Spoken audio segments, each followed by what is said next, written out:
So ito po yung design ko sa calculator. Then ito yung source code ko. Yan.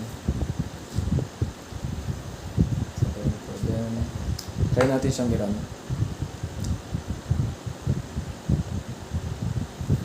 Yan po yung calculator natin. Ayan.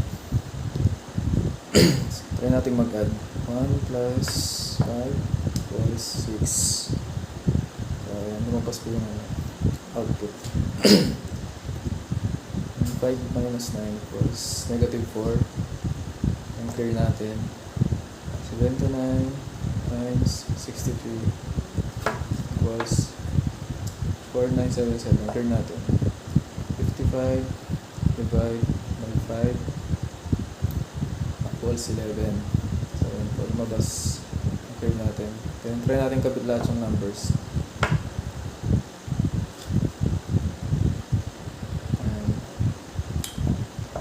Natin.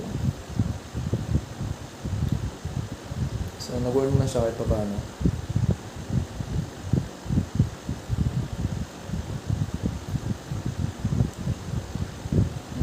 As you can see po, nag-work naman siya kahit pa paano.